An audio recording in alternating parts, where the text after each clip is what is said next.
Hi guys, hope everyone is doing good and hope you are in safe health. Let us today start off with news in 30 minutes on looking at some of the important issues of 5th of December 2023. Sorry for the delay, I was not feeling well, but in spite of that, I am trying to do this video just to make sure that you people are consistent. The reason I am giving out this information is not to gain sympathy, but to set an example. Okay, one thing in life that we should not do is we should not find excuse to not do a thing. Okay, this is the real enemy. So once you are able to face this real enemy, then you can achieve wonders. With that, let us start off with some of the important issues on 5th of December 2023. The first issue is cyclone Michuang that is doing a landfall near Andhra Pradesh, the South Andhra Pradesh. Okay, so this concept of cyclone is something that you have to understand very well. Okay, it's a very important concept, so you have to know very well what exactly is cyclones. Okay, so if you take cyclones broadly, you have two types of cyclones. The one is known as temperate cyclones and the other is known as tropical cyclones. Okay, so temperate cyclones are also known as extratropical cyclones. Okay, in India, when we say temperate cyclones, the only time that we experience such temperate cyclones are through a phenomena called western disturbances. We experience in India temperate cyclones only through the phenomena called western disturbances. Okay, that is the temperate cyclones that are formed in the Mediterranean Sea. They move towards the Indian subcontinent during winters and then they give rainfall to northwest part of India. Okay, this is known as western disturbances. Alright, but most of this information that you are looking at, or most of the cyclonic activities that we experience in India, is mainly tropical cyclones. Okay, so you should also have some very good depth about what is a cyclone and what is in turn a tropical cyclones. Okay, if they just mention cyclones, irrespective of let it be temperate, irrespective of let it be tropical, the commonality between cyclones is it is a low pressure meteorological system. It's a low pressure meteorological system. The second is they are rotating systems. They are rotating systems, and since they are rotating, they always rotate anti-clockwise in northern hemisphere and they rotate clockwise in southern hemisphere. Okay, so cyclones are always rotating anti-clockwise in the northern hemisphere and they always rotate clockwise in the southern hemisphere. Okay, so they are low pressure meteorological systems, they are rotating systems, and the third definition is they have circular isobars. They have circular isobars. It means if there is low pressure here at the center, now this is surrounded by circular isobars. 920. See, as you go away from that center, the pressure keeps increasing. Okay, so this is known as a cyclone. So irrespective of it being temperate or tropical cyclone, these are some of the commonalities of any cyclone. Okay, now let us go to the concept of tropical cyclones. Okay, let us look at some depth of what is tropical cyclone. As you know, these cyclones are formed in the tropics. They are mainly formed from 10 degrees north and south to 35 degrees north and south latitude. They are not found in equator. The reason is because there is no concept of, or there is no Coriolis force. Since there is no Coriolis force in the equator, tropical cyclones usually are not formed at the equator. Okay, so the basic sphere of influence of these tropical cyclones are 10 degrees to 35 degrees north and south latitude. Okay, and the most important aspect is tropical cyclones are mainly formed by the movement of, they are mainly formed by the movement of the ITCZ. Okay, ITCZ is intertropical convergence zone. Okay, so only by the movement of ITCZ, tropical cyclones are mainly formed. Okay, now as you know, if you take this as Earth, this is the ITCZ. This is where the northeast trade winds and the southeast trade winds are converging. So this ITCZ constantly moves up, constantly moves down, again moves down, moves up. This migration of the ITCZ happens mainly because of the apparent movement of the sun. It happens mainly because of the apparent movement of the sun. Okay, now when this ITCZ, if I take the ITCZ as mode, when the ITCZ starts moving here, okay, as it starts migrating north, it creates something called vortices. Okay, it creates something called vortices. Vortices is plural, vortex is singular. It creates something called vortices. These vortices are low pressure center and they are very small rotating systems. They are very small rotating systems. Okay. Now, the reason why these vortices are not created at the equator is there is no Coriolis. Since there is no Coriolis, the winds will not rotate. Okay. So, if there has to be a vortice, the wind should rotate, and for the winds to rotate, you need to have Coriolis force. Because there is no Coriolis force at the equator, vortices will never form. Okay. Now, the next is, if you take this as vortice, I told you vortice is nothing but the narrow stream of wind that are rotating around a low pressure point. Who introduced this low pressure? It was ITCZ that introduced the low pressure. Now, these rotating systems, if you look at the cross section of these rotating systems, the low pressure will always attract wind towards this system. So, all the winds will be attracted, and when the winds are attracted, these winds come near the low pressure and they are pushed up. See, the winds are attracted towards the low pressure and they start moving up.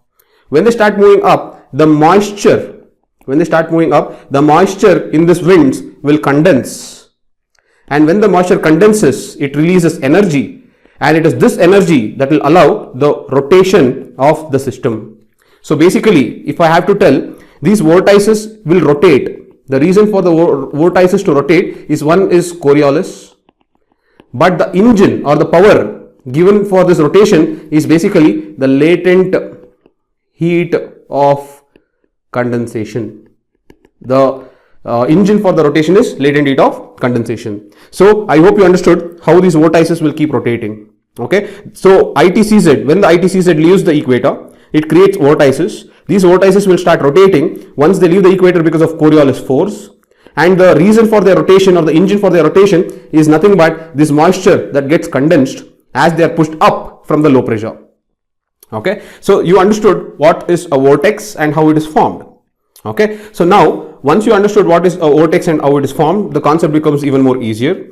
So you have a vortex. You know that vortex are narrow stream of rotating winds. They are narrow stream of rotating winds around a low pressure.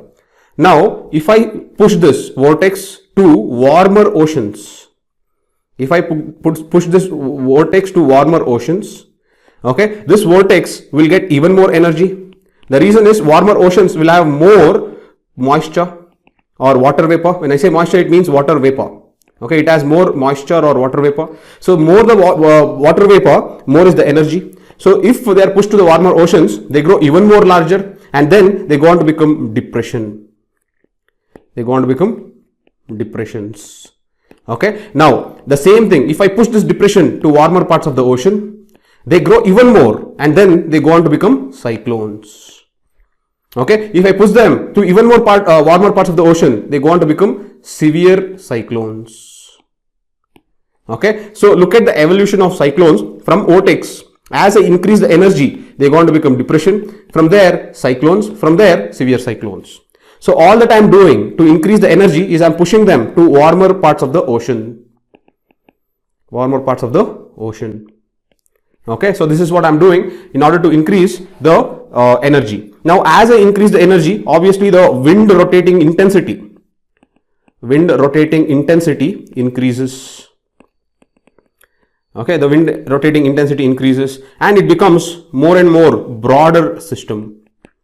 It becomes more and more broader. That is, if I told you vortex is narrow, this will be very, very broad. Okay, so I hope you understood what exactly is a cyclone and how it is formed. So this is the mechanism. Whatever you just studied is the mechanism of formation of tropical cyclone. Mechanism of formation of tropical cyclone.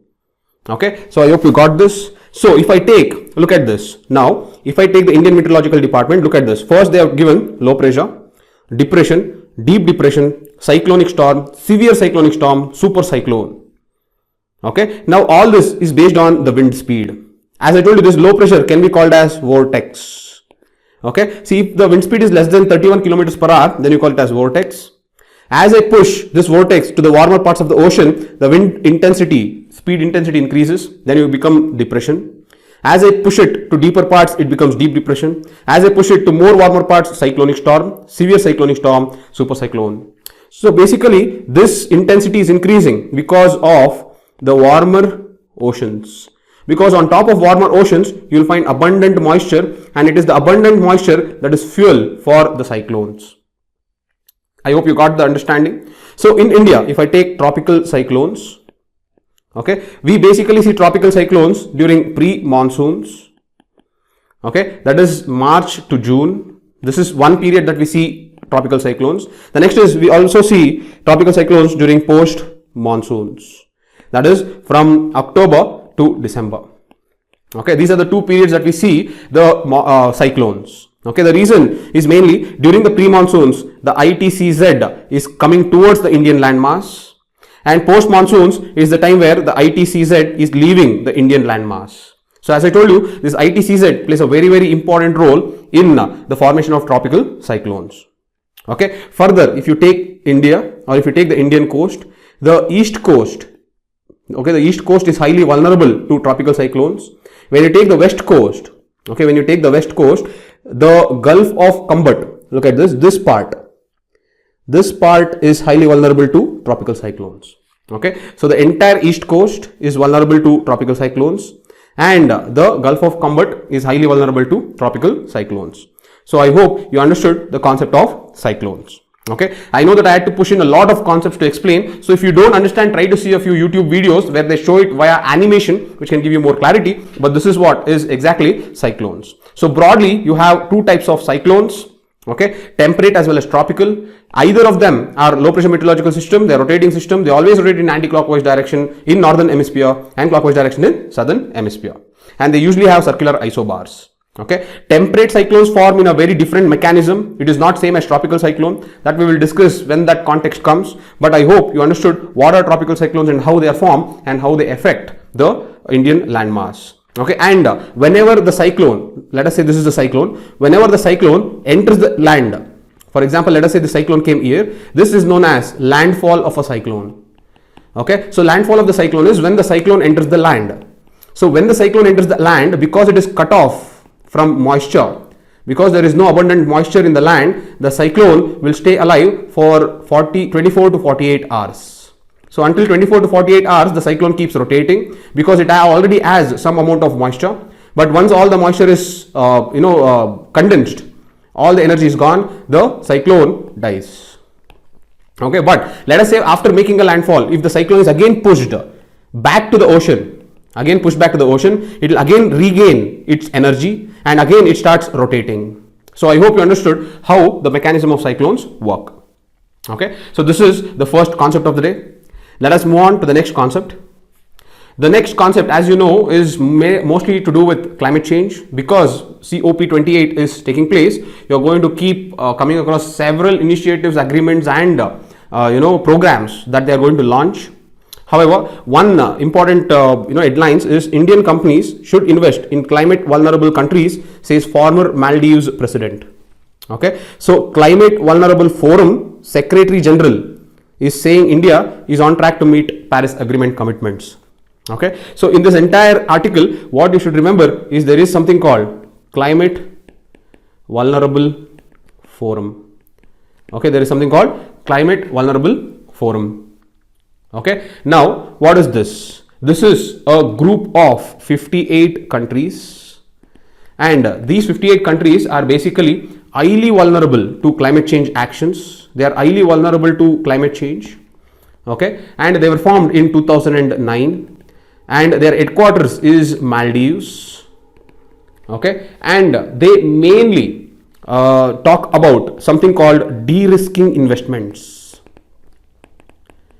Okay, they talk mainly about de-risking investments. That is, see, as the name suggests, they actually are the group of countries that are highly vulnerable to climate change. So they have created a grouping so that they get a common voice. And they also get bargaining power.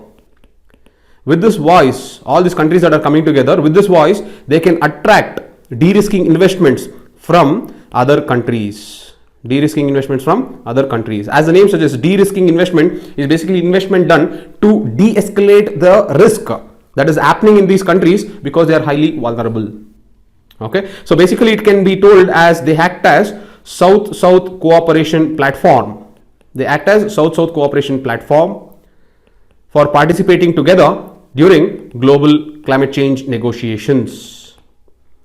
Okay, so I hope you understood this. Now, very important is India is not a member. India is not a member. So that is very important. They are asking India for investment, but India is not part of the climate vulnerable forum. Okay, so I hope you understood this initiative that started in 2009. Okay, so basically the Maldivian president is asking for investment from India and also is praising India on the Paris Agreement nationally determined contributions that we have kept up to.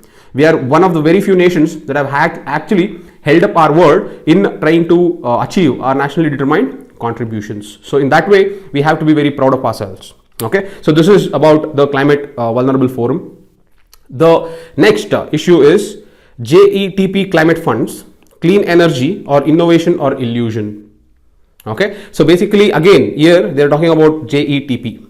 All right, so JETP basically means just energy transition partnership. Just energy transition partnership. Okay, so this basically is a multilateral financing body or financing mechanism that is developed by or that is created by developed countries.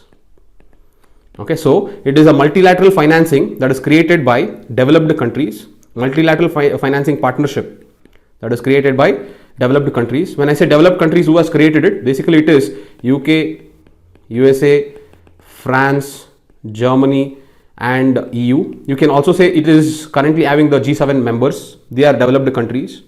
Okay, and this was formed in the backdrop of COP26, because in COP26 there was something called Glasgow Dialogue, and in this Glasgow Dialogue they inside the Glasgow Dialogue there was a phrase that was included called phasing down of coal. They had included a term called phasing down of coal.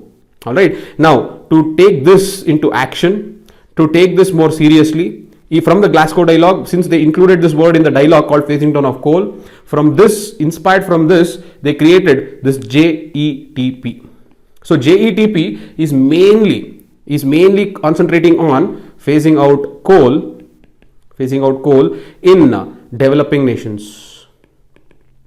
Okay, phasing out coal in developing nations.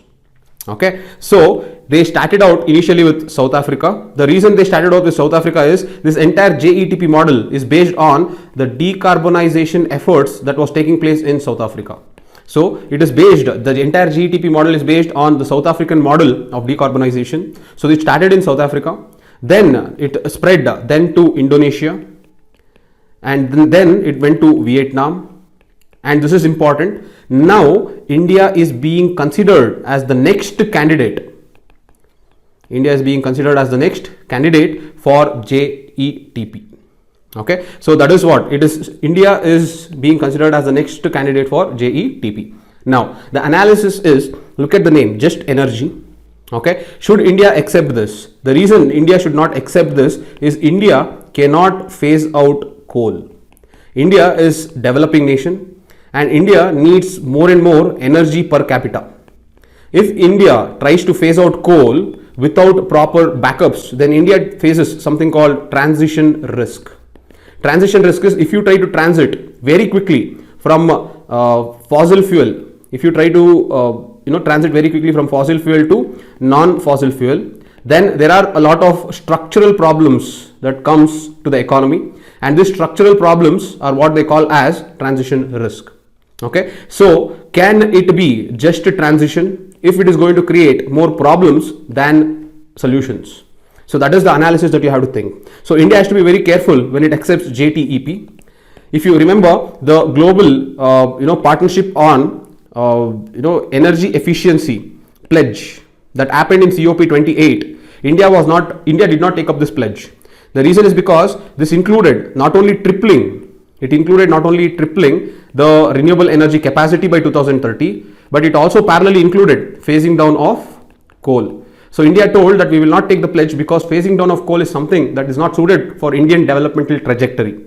India has brought up something called differentiated responsibilities, and India tells that it should be responsible on the part of developed nations to reduce their emissions, and hence they have to phase out coal first before they start targeting the developing nations. So if you go on that line, should India take up this JETP?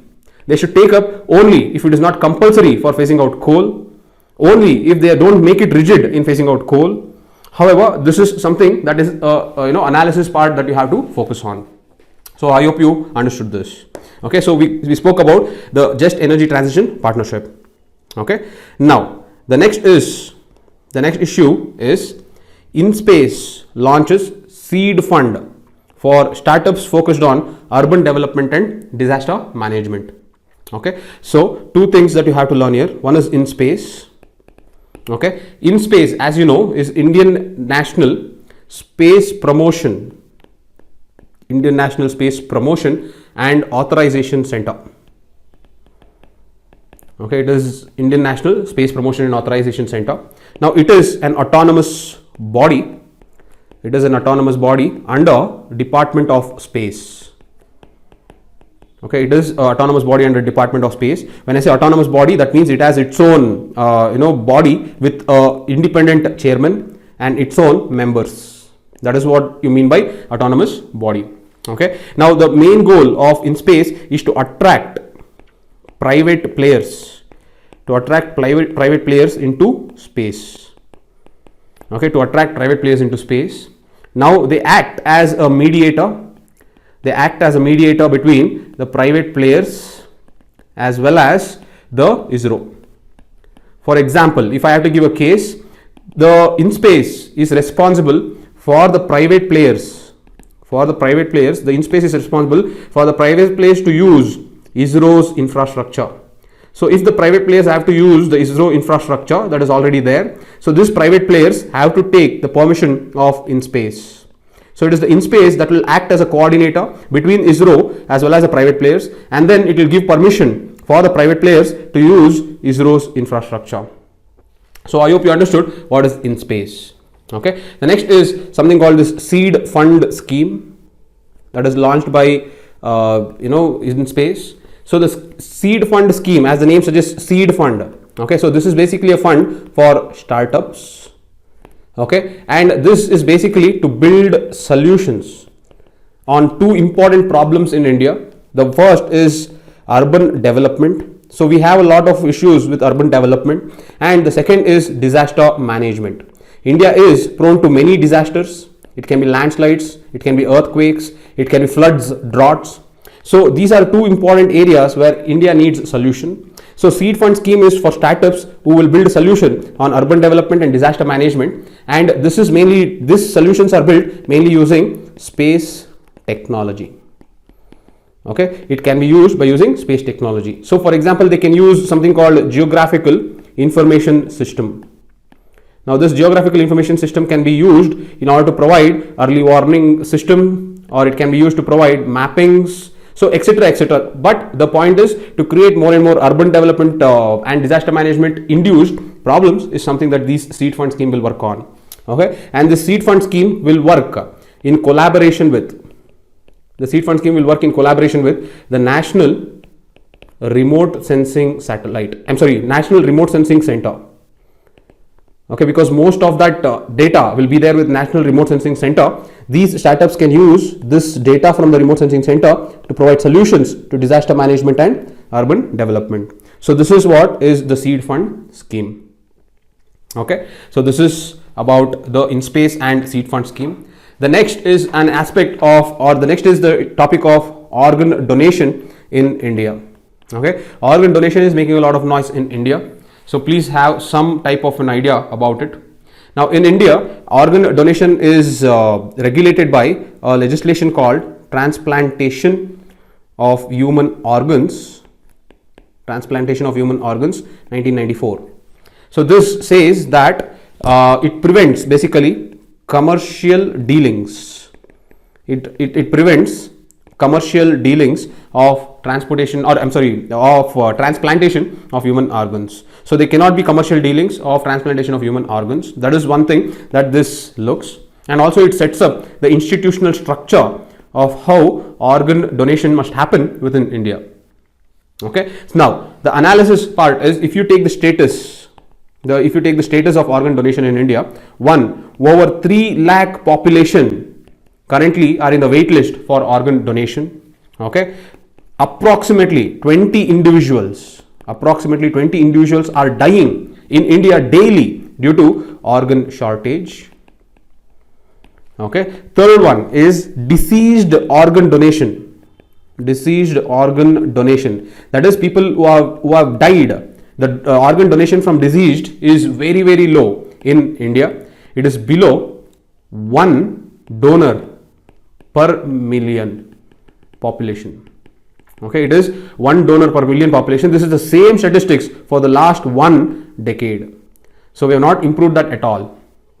Okay, and the last is, in India, the living donors constitute 85% of the organ donors. Living donors constitute 85% of the organ donors. Okay, it should actually be vice versa, but unfortunately the living donors constitute the 85% of organ donors. Okay, now let me analyze this part. Amongst these living donors who constitute 85% of organ donors, look at this. There is something called our organ donation. Our organ donation is more social than medical. Our organ donation is more social than medical. The reason why I tell this is, as I told you, living organ donors constitute 85% of organ donation. Now look at this. 4 out of 5 recipients of organ. 4 out of 5 recipients of organ are men. Okay, 4 out of 5 recipients of organ is men. That is 80% of the recipients are men. And 3 out of 4 donors are women. Look at the stark contrast. Okay, this shows that patriarchy is in effect. That is, what the author says is, either what is happening is the women are becoming donors on the feeling of mother's love, or women are becoming donors on the basis of wives' devotion. Okay, so this is the one analysis that is happening not only in India, but this trend of more women donating rather than men is happening globally also. However, this is one analysis the author gives. So what is important or way forward is, we have to, since we are talking about the social factor and the medical factor, we have to somehow increase the medical factors by raising awareness, okay, and by removing the stigma, and by trying to build consensus amongst everyone in order to donate their organs. Okay, so this factor must rise and this factor must reduce. That is what is the analysis that the author gives. Okay, so I hope these were the important issues of the day, and I hope you understood these issues. Okay, please make sure that you keep 4 different notes: GS1, GS2, GS3 and GS4. Okay, now for example, cyclones comes in GS1, so you write down that and put it in GS1 folder.